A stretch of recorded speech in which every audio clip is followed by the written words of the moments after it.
Men, oh, papakita ah. Kung iniipit. Oh. Oh. Ito yung sinasabi nyo iniipit, oh.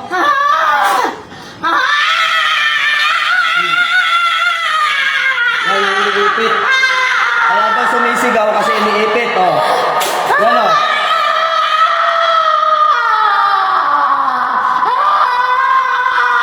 Ano? Albularyo, manggagamot, combati, healer.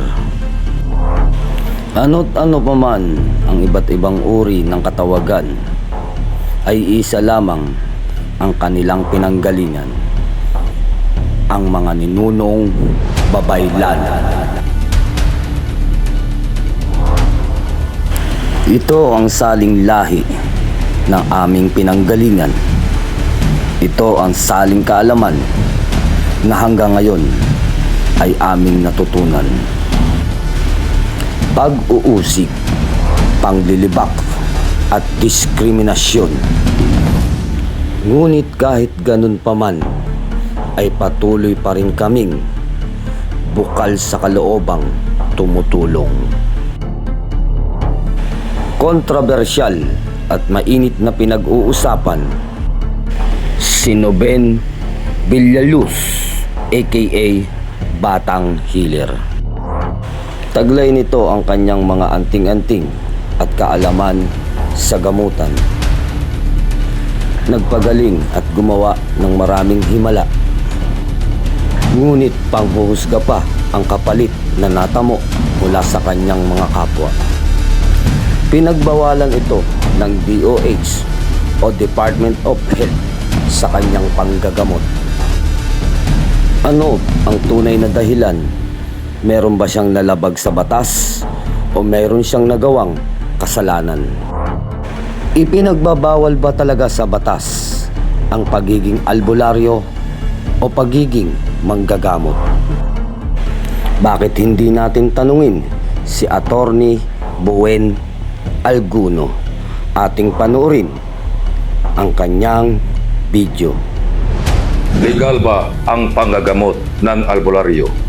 Wala tayong batas sa Pilipinas na mababasa na nagbawal sa albularyo sa panggagamot.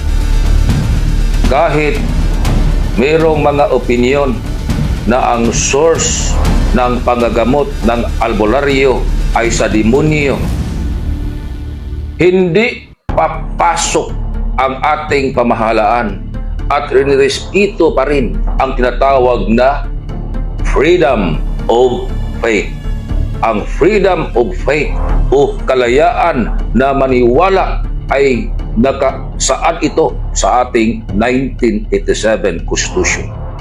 So kung ang albularyo sa pag-exercise ng kanyang freedom of faith, naniwala na ang kanyang mga abyan o mga espiritu ang nagbigay ng bisa para mapagaling ang kanyang mga pasyente, respeto yan sa ating batas. Kung ang mga tao ay naniniwala sa albularyo na makagaling sa kanilang sakit, respeto yan sa ating batas. Except kung ang albularyo ay mayroon ng magawa na kalapastangan, kagaya ng mang-scam or maka-endanger na sa health and safety sa tao. So ayun mga idol, napanood naman natin yung video, no, ni Attorney Buen Alguno na hindi labag sa batas ang pagiging albularyo o isang manggagamot. Sa halip na ito ay katanggap-tanggap sa ating lipunan. Ano yung kanyang batas na sinaad kanina o kanyang binanggit? Basahin lang natin sa artikulo ng 1987 Constitution ng Republika ng Pilipinas. Nakasaad dito, kami ang makapangyarihang sambayan ng Pilipino na humihingi ng tulong sa makapangyarang Diyos upang bumuo ng isang makatarungan at makataong lipunan at magtatag ng isang pamahalaan nakakatawan sa aming mga mitiin at mga lunggatiin, magtaguyod ng kabutihan sa bawat isa, mangalaga at magpapaunlad ng aming kamanahan at titiyak para sa aming sarili at ang kanang susunod na mga biyaya ng kalayaan at demokrasya sa ilalim ng pananaig ng batas at ng pamahalaang puspos ng katotohanan, katarungan, kalayaan, pag-ibig, pagkapantay-pantay at kapayapaan ay maglalagda, naghahayag ng konstitusyong ito. So malinaw na ating binasa, no, ang binanggit ni Attorney Buen Alguno sa artikulo 1987 Constitution na ang pagiging manggagamot o isang albularyo ay tinatanggap sa batas at ito ay merong kalayaan. Ngunit kung tatanungin natin ang Biblia, no? Meron ba na nakasaad, naturo sa Biblia na magkaroon ng kalayaan ang isang manggagamot? At meron ba siyang kalayaan na ipagpatuloy ang kanyang ginagawa? Basahin natin sa Marcos 9:38 hanggang 40. Magandang balita, Biblia Revised. Sinasabi sa kanya ni Juan, "Guro, nakakita po kami ng isang taong nagpalayas ng mga demonyo sa pamamagitan ng inyong pangalan. Pinagbawalan namin siya dahil hindi natin siya kasamahan. Ngunit sinabi ni Jesus, huwag ninyo siyang pagbawalan, sapagkat ang taong gumagawa ng himala sa pamamagitan ng pangalan ko ay hindi agad magsasalita ng masama laban sa akin. Sapagkat ang sinumang hindi laban sa atin ay panig sa atin."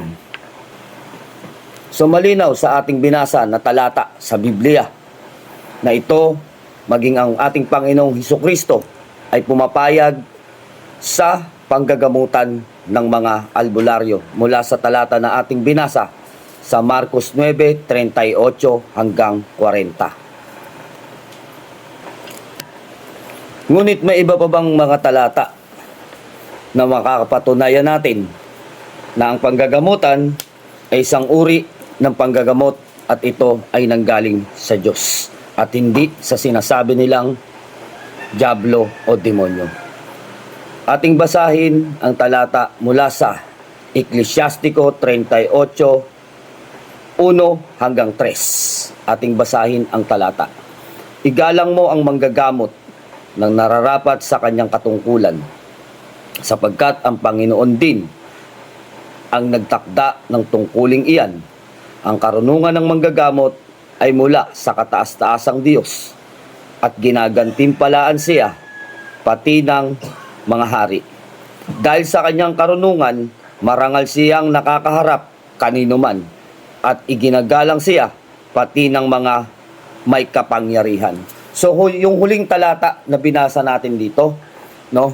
Kagaya ng sinabi ni Attorney Buen Alguno na maging ang batas ay sumasang-ayon at pinaniniwalaan o binibigyan ng kalayaan ang mga manggagamot. Dahil nakasaad dito sa 38:3, dahil sa kanyang karunungan, marangal siyang nakakaharap kanino man at iginagalang siya pati ng mga may kapangyarihan. So yun, malinaw na ang panggagamot ay walang nalalabag sa batas except na lamang sa huling binanggit ni attorney kung ito ay may ginagawa ng katiwalian kagaya ng scam o delikado na sa kalusugan.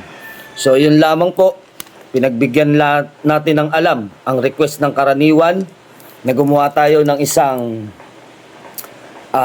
video para madagdagan ng kanilang kaalaman at request na rin ng ibang mga manggagamot ng mga kapatid natin sa spiritual na dagdagan ko daw ng kalakip na kapatunayan itong video na to. So yun lamang, nawa ay may naibigay ako sa inyong kaalaman na naman tungkol sa pag-spiritual at isang mapagpalang gabi sa inyong lahat. God bless you mga idol.